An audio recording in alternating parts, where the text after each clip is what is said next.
कक्षा 6 मा अध्ययन गरिरहेका विद्यार्थी भाइ बहिनीहरूलाई यो भर्चुअल क्लासमा म स्वागत गर्दछु। त विद्यार्थी भाइ बहिनीहरू, आज म कक्षा 6 को विज्ञान तथा वातावरण विषयको चौथो एकाइ ताप भन्ने एकाइ प्रस्तुत गर्न गइरहेको छु भाइ बहिनीहरू। यो एकाइको सुरुको भागहरू म सुरु गर्छु र लगभग आधी जति पढाइसकेपछि अनि आधी भाग अर्को क्लासमा हामी गर्नेछौँ। त भाइ बहिनीहरू, यो क्लास म आज एउटा प्रयोगबाट सुरु गर्न चाहन्छु। प्रयोगबाट गरेको जे पनि मजा आउँछ नि। त्यसैले अब हेर त, यहाँ मैले एउटा ग्लास ल्याएको छु। यो ग्लास पुरै सुक्खा छ हैन, यसमा यो फोहोर पनि छैन, यसमा केही चिज पनि छैन, यो सुक्खा ग्लास।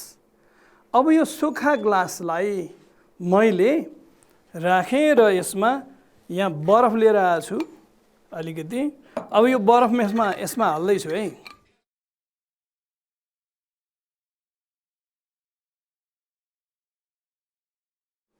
ल भाइ बहिनीहरू, यसमा मैले आइस हालेँ। अब आइस हालिसकेपछि अब यो ग्लासलाई म चिसो बनाउन चाहन्छु कि।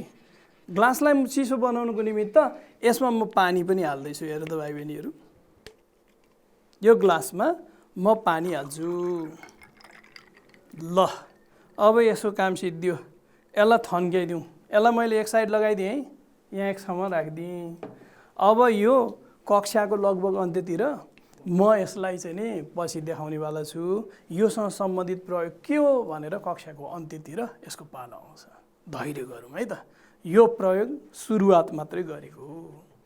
त वास्तवमा हामी आज के सुरु गर्दैछौँ भन्दा ताप भन्ने पाठ सुरु गर्दैछौँ। सबैभन्दा पहिले तापको महत्त्व र यसको प्रयोगबारे केही कुराहरू गरौँ न। तिमीहरूलाई थाहा छ ताप कति महत्त्वपूर्ण चिज छ? त्यहाँ हामीले यसो मासतिर आकाशतिर हेऱ्यौँ भने सूर्य देख्छौँ, अनि सूर्यबाट निरन्तर ताप आइरहेको छ नि। हाम्रो चाहिँ नि बच्चादेखि हामीले देखिआएको, हाम्रो बाउबाजेको पालादेखि हामी लुगा धोएर सूर्यको घाममा सुकाउँछौँ नि। सुकाएपछि त्यो सुक्छ, अनि सूर्यको तापलाई हामीले कस्तो महत्त्वपूर्ण ढङ्गले उपयोग गरिरहेका छौँ।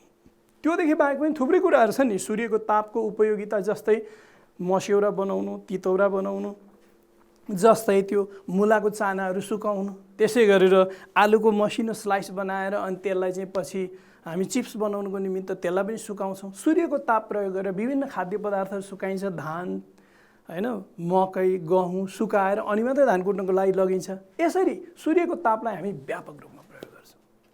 त्योदेखि बाहेक तिमीहरूलाई थाहा छ कति घरहरूमाथि सोलर भन्छौँ हामी। वास्तवमा त्यो सोलर वाटर हिटर हो। त्यो सोलर वाटर हिटरमा के गर्छ भन्दा सूर्यको ताप शक्तिले पानी तताएर हामीलाई दिन्छ। हेर त, सूर्यको तापलाई हामी व्यापक रूपमा युज गर्दै रहेछौँ नि। ल अब त्यो छोडिदिउँ। अब हामी घरतिर भित्रै छिरौँ। अब हामी भान्सा कोठामा जाउँ, किचनमा जाँदा के देख्छौँ त्यहाँ भन्दाखेरि कि त ग्यास बालेर हामी भात पकाउँछौँ। ग्यास छैन भनेदेखि के गर्छौँ? मट्टीतेलको स्टोभ हुन्छ, त्यो दम दिने, त्यसबाट भ्यार आवाज आउँछ नि, त्यो चाहिँ फ्लेम निस्किँदा त्यो युज गरेर हामी भात पकाउँछौँ।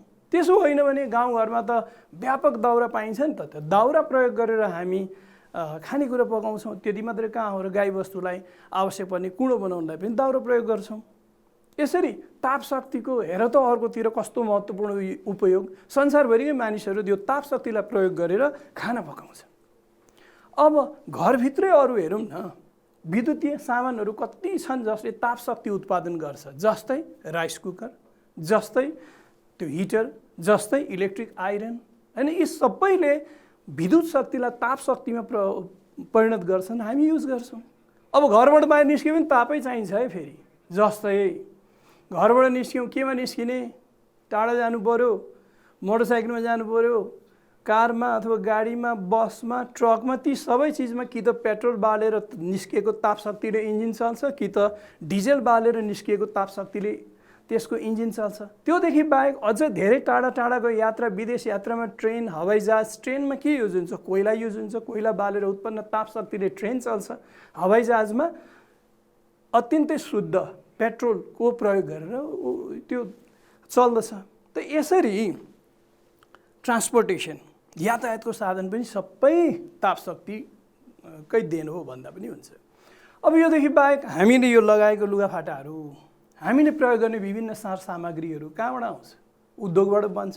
उद्योगमा कसरी बन्छ? ताप शक्तिको प्रयोग हुन्छ नि, कि त कोइला बालेर त्यहाँको इन्जिन चलेको हुन्छ, कि त प्राकृतिक ग्यासबाट त्यहाँको इन्जिन चलेको हुन्छ, कि त अरू डिजेल अथवा इलेक्ट्रिसिटी विद्युतबाट हुन्छ। यसरी हामीले दैनिक जीवनका हरेक क्षेत्र, घरभित्र, घर बाहिर, यातायातको साधनमा, उद्योगमा ताप शक्तिको व्यापक प्रयोग गरेका छौँ।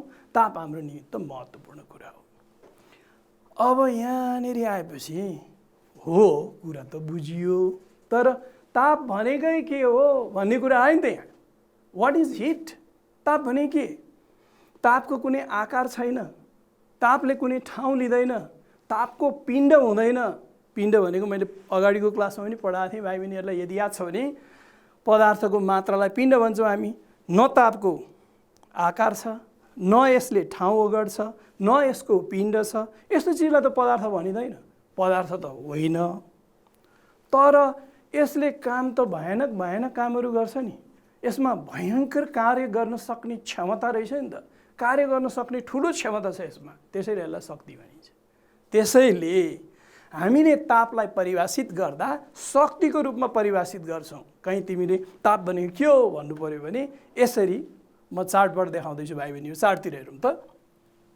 ताप, हिट, ताप भनेको शक्तिको एउटा रूप हो जसले तातोपनाको चेतना दिन्छ। Heat is a form of energy which gives sensation of warmth. तातोपनाको चेतना दिन्छ। ल यहाँसम्म आइपुगेपछि हामीले ताप चाहिँ के हो भनेर बुझ्यौँ। अब कुरो के आउँछ भने नि, ताप हामी कहाँबाट प्राप्त गर्दछौँ भन्ने कुरा आयो नि त। ताप जहाँबाट प्राप्त गरिन्छ त्यसलाई भन्छौँ हामी तापको स्रोत। अब तापका स्रोतहरू के छन् यो चाहिँ कन्ठै गर्नुपर्छ है भाइ बहिनीहरू। म चार्टबाट कन्ठ गर्न पनि लगाउँदैछु है। यो तिम्रो किताबमा तापका 4वटा प्रमुख स्रोतहरूको नाम दिएको छ। एक एक गरेर हामी पढ्दैछौँ। यो 4 पहिले नाम त याद हुनु पर्यो। ल हेर त, तापका प्रमुख स्रोतहरू मेजर सोर्सेस अफ हिट, सन सूर्य, जैविक इन्धन अङ्ग्रेजीमा बायोफ्युल, जीवावशेष इन्धन फोसिल फ्युल र विद्युत इलेक्ट्रिसिटी। सूर्य, जैविक इन्धन, जीवावशेष इन्धन र विद्युत, यो 4वटा तापका प्रमुख स्रोतहरू पहिले याद गरौँ। अब एक एक गरेर हामी यो 4वटा के हो भनेर पढ्दैछौँ है भाइ बहिनीहरू। सूर्य, सूर्य भनेको के हो? सूर्यबाट ताप त आउँछ हामीलाई थाहा छ। सूर्य के हो भनेर कसैले प्रश्न गर्यो भने अब सूर्य के हो भन्ने म तिमीहरूलाई यो एउटा भिडियो देखाएर देखाउँछु है त। यो नासा एउटा चाहिँ national aeronautic and space administration, NASA अमेरिकाको एउटा ठुलो अन्तरिक्षको खोज अनुसन्धान गर्ने के अरे अर्गनाइजेसनले प्रस्तुत गरेको एउटा भिडियो म तिमीहरूलाई देखाउँदैछु भाइ बहिनीहरू। यो भिडियो हेर्दा सूर्यको यहाँ सूर्यको चाहिँ भिडियो देखाइएको छ। यसमा बाट निस्किने अत्यन्तै बढी प्रकाशलाई चाहिँ न्यूनतम गरेर, फेरि तिमी हामीले चाहिँ हेर्नु हुँदैन नि, सिधै आकाशमा हेर्नु हुँदैन नि। यहाँ हेर, यो नासाले देखाएको सूर्यको चित्र। यो त यसो हेर्दा त बडै मानको गोलो, बडै मानको ठुलो गोला पो रहेछ त होइन? यो यसभित्र त पृथ्वी हजारौँ हजार पृथ्वी अटाउँछ। अनि यो रहेछ के त भन्दा ठुलो तापको गोला पो रहेछ। यसबाट बुझियो नि यो चित्रबाट के बुझाउन खोजेको मैले भने सूर्य भनेको के हो भने सूर्य भनेको चाहिँ एउटा वास्तवमा बलिरहेको आगोको गोला हो भन्न सक्छौँ। यस्तो बलिरहेको आगोको गोला के सूर्य मात्रै हुन्छ त भन्दा होइन, सूर्य एउटा तारा हो। हामीले यदि त्यो ताराहरू हामीले आकाशमा जुन देख्छौँ नि पिलपिल पिलपिल गर्ने तारा, त्यो तारा नजिक भएको भएदेखि हामी सूर्य जस्तै देख्थ्यौँ। त्यसो हो भने सम्पूर्ण ताराहरू र सूर्य भनेको चाहिँ बलिरहेको आगोको गोला रहेछन्। त्यही हिसाबले हामी के भन्न सक्छौँ, सूर्य के हो भन्दा सूर्य एक तारा हो जो एक बलिरहेको आगोको गोला हो। अब यसबाट ताप शक्ति हामीले कसरी प्राप्त गर्छौँ त्यसबारे म बताउँ है त। सूर्यको ताप शक्तिको कारणले गर्दा नै पृथ्वीको सतहको तापक्रम न्यानो हुन्छ।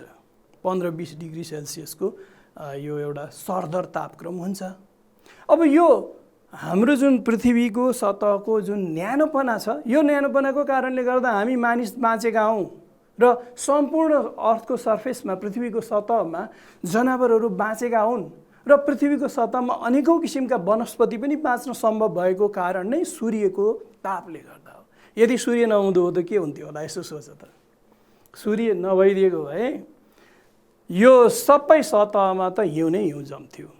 पृथ्वीको सतहको तापक्रम -100 -200 डिग्री सेल्सियस भन्दा पनि तल गएर यस्तो चिसो र यस्तो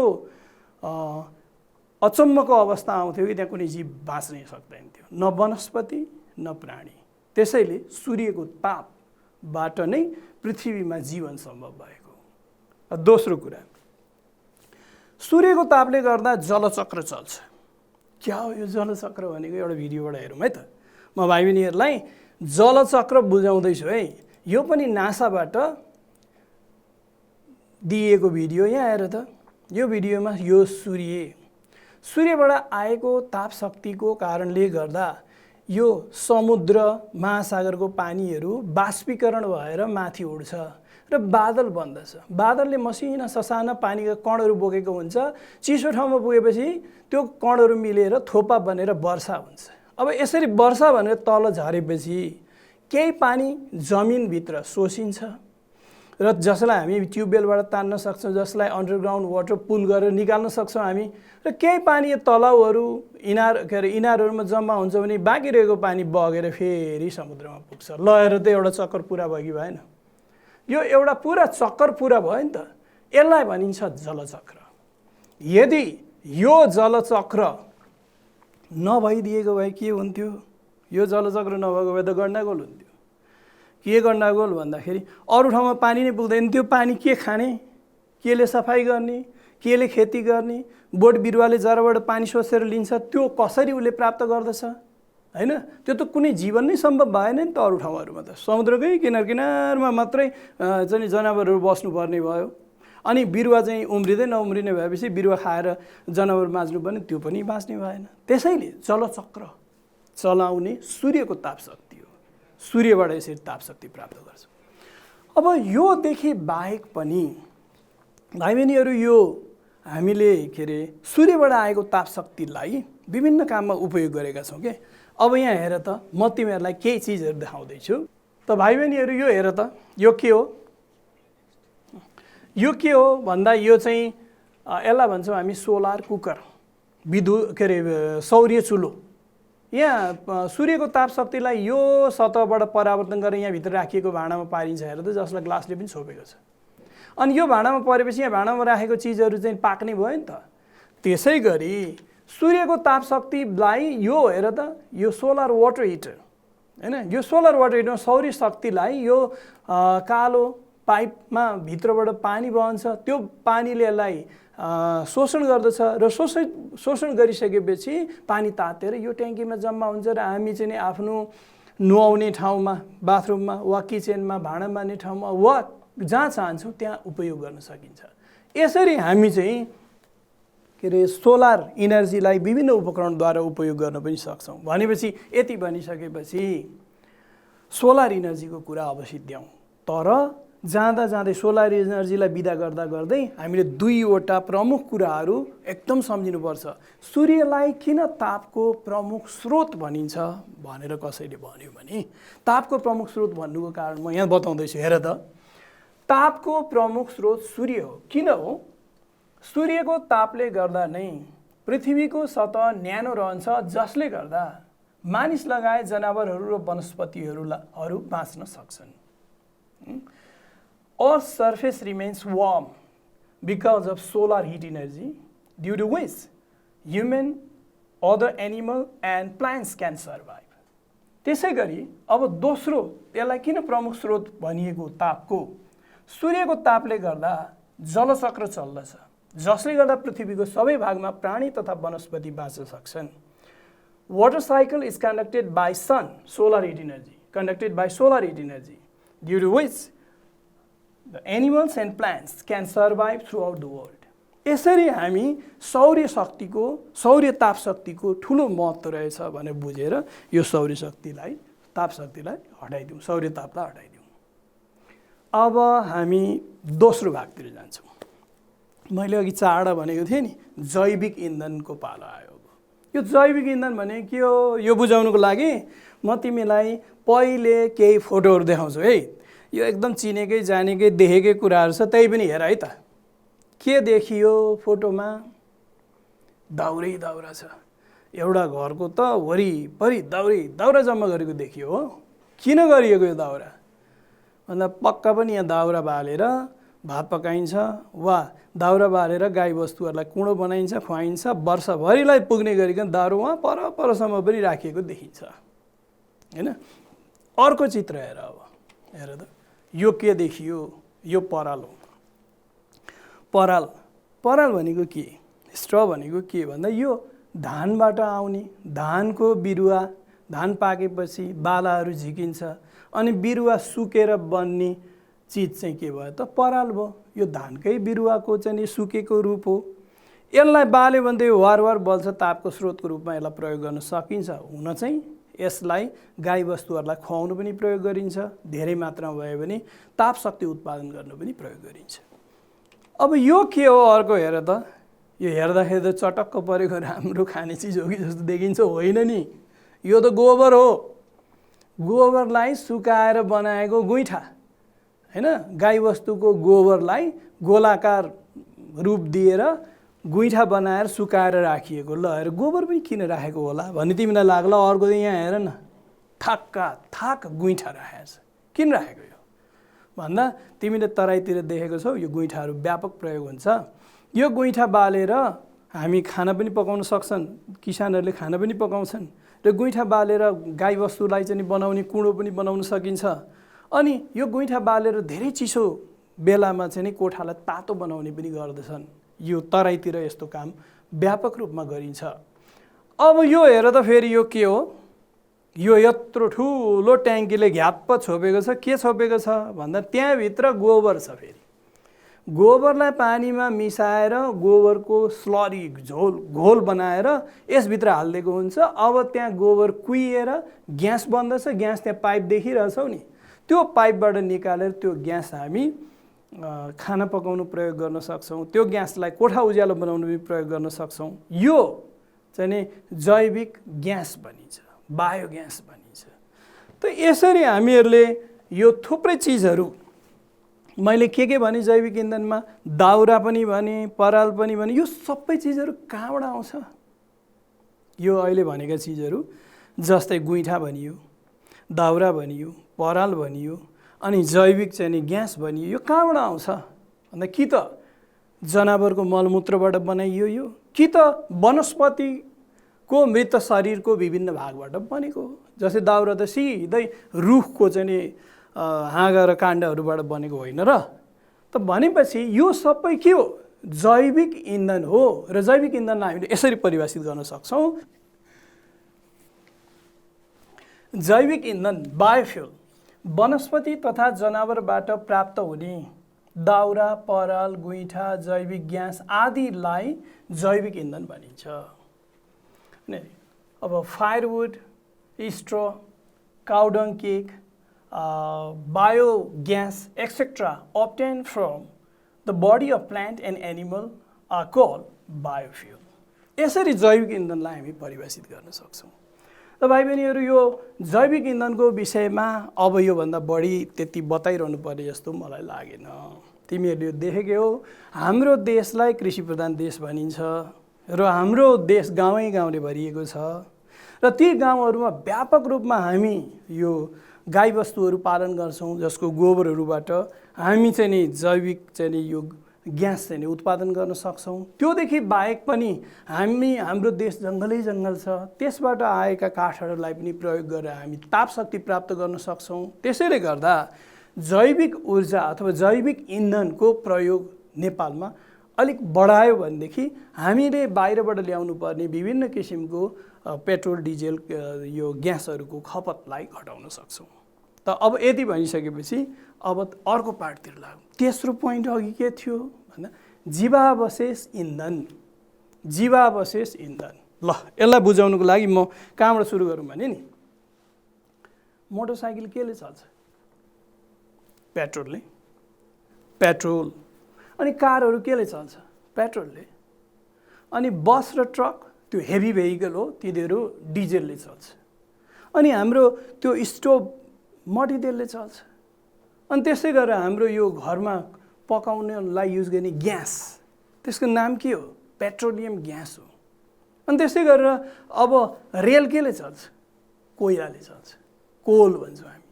अनि हवाईजहाज पेट्रोलले चल्छ। अनि उद्योग धन्दाहरूमा प्राकृतिक ग्यास र कोइलाहरूको व्यापक युज हुन्छ। यी सबै चिज नामहरू आए नि, के? कोइला, पेट्रोल, डिजेल, मट्टीतेल, प्राकृतिक ग्यास। कहाँ पाइन्छ यो? यो सबै खानीबाट पाइन्छ, खानीबाट पाइन्छ। त्यसैले गर्दा हामीले यसलाई परिभाषित गर्नु पर्यो भने कहीँ यसरी परिभाषित गर्न सक्छ। हेर त भाइ बहिनीहरू, जीवावशेष इन्धन फसिल फ्युल, खानीबाट प्राप्त हुने वस्तुहरू जस्तै कोइला, मट्टीतेल, पेट्रोल, डिजेल, प्राकृतिक ग्यास आदिलाई जीवावशेष इन्धन भनिन्छ। Coal, kerosene, petrol, diesel, natural gas etcetera are called fossil fuel which are obtained from mines. अब यहाँनेरि विद्यार्थी भाइ बहिनीहरूलाई कन्फ्युजन हुनसक्छ है। के कन्फ्युजन हुनसक्छ भने खानीबाट कसरी पाइन्छ? पेट्रोल कसरी पाइन्छ त? कहीँ हामीले पाइप गाड्यो भने त्यहाँबाट खानीबाट निस्किन्छ त? होइन। यसलाई प्राप्त गर्ने तरिका अर्कै छ है। आजभन्दा लाखौँ करोडौँ वर्ष पहिले जङ्गलका जङ्गल जमिनभित्र पुरिएका थिए। जङ्गलका जङ्गल जमिनभित्र पुरिँदाखेरि त्यो थिचिन गयो। थिचिन गएर अत्यधिक चापले गर्दा त्यहाँ भएका वनस्पतिहरू कोइलामा परिणत भए। र यसरी कोइला त हामी खनेर जुन जुन ठाउँमा यो पुरिएको थियो लाखौँ करोड वर्ष अगाडि खनेर हामी सिधै प्राप्त गर्न सक्छौँ। तर यो पेट्रोल, डिजेल, केरोसिनहरू चाहिँ यो चाहिँ कसरी बन्यो त भन्दा लाखौँ करोडौँ वर्ष पहिले समुद्रका मसिना जीवहरू, एककोषीय जीवहरू, प्राणी, वनस्पतिहरू त्यो पुरिन गएर तिनीहरूको शरीर अत्यधिक चापले गर्दाखेरि पेट्रोलियम तेल, पेट्रोलियम ओइल र यो प्राकृतिक ग्यासमा परिणत भयो। यो कसरी भयो यो बुझ्नको लागि म तिमीहरूलाई एउटा सानो चित्रबाट बुझाउँछु है त। यो चित्र हेरौँ है त। यो हेर त, यो कस्तो कालो झोल आएको देखिन्छ नि है। यो कालो झोल भनेको नि यही हो पेट्रोलियम तेल, जसलाई हामी क्रुड ओइल पनि भन्छौँ। जमिन मुनिबाट प्राप्त गरिने यो हो क्रुड ओइल। यसैभित्र छ पेट्रोल, डिजेल अनि मट्टीतेलहरू लगायतका थुप्रै चिजहरू यसैभित्र हुन्छ है। हामीहरूले जमिनभित्र खानीमा प्राप्त गर्ने क्रुड ओइल भनेको चाहिँ यही हो। अब यो क्रुड ओइलको विषयमा अलिकति म तिमीहरूलाई बताउँ है त। यो हेर, जमिन मुनि कुनै ठाउँमा जमिन मुनि यो मसिना वनस्पतिहरू, सामुद्रिक वनस्पतिहरू चाहिँ लाखौँ वर्षसम्म थिचिएर तेल बन्यो। अनि त्यो तेल बन्दाखेरि त्यसको माथि सामान्यतया जहिले पनि के हुन्छ भने ग्यास बन्छ एउटा। त्यो ग्यासलाई हामी प्राकृतिक ग्यास भन्छौँ। यो चाहिँ पेट्रोलियम तेल, पेट्रोलियम तेल, यो चाहिँ के हो? प्राकृतिक ग्यास।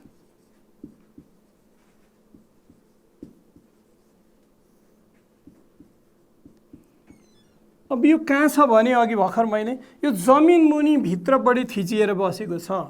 अब यहाँ जमिन मुनि रहेको यो चिजलाई निकाल्नको लागि हामी पाइपलाइन भित्र पठाउँछौँ भने यो प्राकृतिक ग्याससम्म पुग्यो भनेदेखि हामी यहाँबाट प्राकृतिक ग्यास बाहिर प्राप्त गर्दछौँ। मैले छोटकरीमा लेखेँ है, प्राकृतिक ग्यास, नेचुरल ग्यास। अनि यो हामीले पाइपलाइनलाई यो पेट्रोलियम तेलसम्म पुर्यायौँ भने अघि मैले देखाएको जस्तो पेट्रोलियम तेल के हुन्छ? कालो हुन्छ, अलिकति लिसाइलो हुन्छ, वास्स गनाउने खालको हुन्छ। यो चाहिँ के अरे? पेट्रोलियम तेल।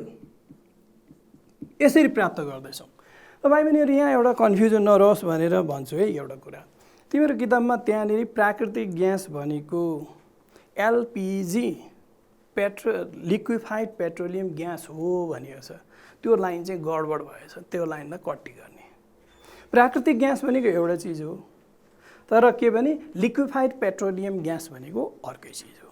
प्राकृतिक ग्यास हामी यसरी डाइरेक्ट यहाँबाट प्राप्त गर्छौँ, यसलाई उद्योगहरूमा प्रयोग गरिन्छ, केही प्रशोधन गरेर प्रयोग गर्न सकिन्छ, यसलाई नेचुरल ग्यास भन्छ। यसमा मूलभूत रूपमा मिथेन रहेको हुन्छ। त भने अर्को चाहिँ ग्यास जुन छ लिक्विफाइड पेट्रोलियम ग्यास भनेको चाहिँ त्यो अघि मैले भनिरहेको कालो झोल छ नि, त्यो कालो झोल पदार्थलाई ठुलो ट्याङ्कमा उच्च तापक्रममा बाफ बनाएर छिराइन्छ, त्यसलाई चिसाइन्छ।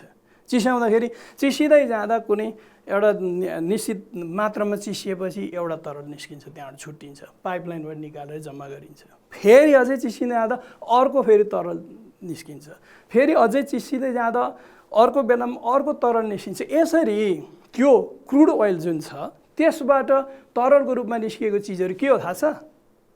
पेट्रोल निस्किन्छ, डिजेल निस्किन्छ, मट्टीतेल निस्किन्छ। त्यति मात्र कहाँ हो र त्यहाँ तिमीले थाहा नपाएको, हामीले पढ्नै नपर्ने कति लिक्विडहरू निस्किन्छ तरलहरू। र अन्त्यमा त्यो ट्याङ्कीमा चिसिसकेपछि पनि पुरा ग्यास भरिएको हुन्छ। त्यो ग्यासको नाम हो पेट्रोलियम ग्यास।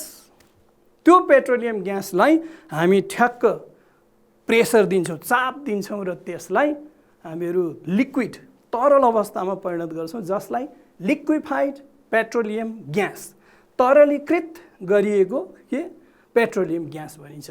र त्यो ग्यासलाई हामी चाहिँ नि एक ठाउँबाट अरू ठाउँ लान्छौँ। अस्ति तिमीहरूले त्यो हामीहरूलाई फ्युलको सङ्कट भएको बेलामा देखेको थियो होला नि, ग्यासको बुलेट भनिन्छ, म तिमीहरूलाई देखाउँछु है त। यो चित्र हेर त, यो ग्यास भरिएको ग्यासको बुलेटहरू हो। यसमा कयौँ टन, 20 टन 25 टन क्यापासिटीको यस्ता बुलेटहरूबाट त्यो लिक्विफाइड पेट्रोलियम ग्यास ल्याइन्छ। अनि त्यसलाई लगेर कहाँ पुर्याउने? यस्तो सिलिन्डरहरूमा भर्ने। भनेपछि त यो लिक्विफाइड पेट्रोलियम ग्यास यो सिलिन्डरमा भर्दाखेरि तिमीहरूले त्यो सिलिन्डरको सतहमा याद गरेर हेरेछौ 14.2 केजी लेखेछ। त्यो के लेखेको थियो? त्यहाँ भरिएको ग्यास तरल रूपमा भरिएको छ। त्यो तरलको तौल 14.2 केजी हुन्छ। अब हामीहरूले त्यहाँ रेगुलेटर राखेर अलिकति प्रेसर कम गरिदिने साथ त्यो बाहिर आउँछ, तरलबाट ग्यासमा परिणत हुन्छ, अनि हाम्रो ग्यास चुलामा आउँछ, अनि हाम्रो बल्छ, अनि हामी चाहिँ खाना पकाउन सक्षम हुन्छौँ। त भाइ बहिनीहरू, यसरी पेट्रोलियम ग्यास भन्नु र नेचुरल ग्यास भन्नु, प्राकृतिक ग्यास भन्नु चाहिँ दुई फरक कुराहरू छन्। त मैले अहिले भर्खर तिमीहरूलाई चाहिँ नि ग्यासबारे केही कुराहरू गरेँ। अब हामी चौथो भागमा जाँदैछौँ। स्रोतहरू, चौथो स्रोत मैले के भन्दा विद्युतको विषयमा डिटेलमा त हामी विद्युत भन्ने च्याप्टरमै पढ्छौँ, तर योभन्दा अगाडि हामीले के भन्छ, हाम्रा घरमा विद्युत शक्तिलाई ताप शक्तिमा प्रयोग गरेर विभिन्न उपकरणहरू चलाइन्छ। हामी त ताप पढ्दैछौँ नि त। त्यस्ता उपकरणहरूलाई हिटिङ इन्स्ट्रुमेन्ट अथवा ताप उत्पन्न गर्ने उपकरणहरू भनिन्छ।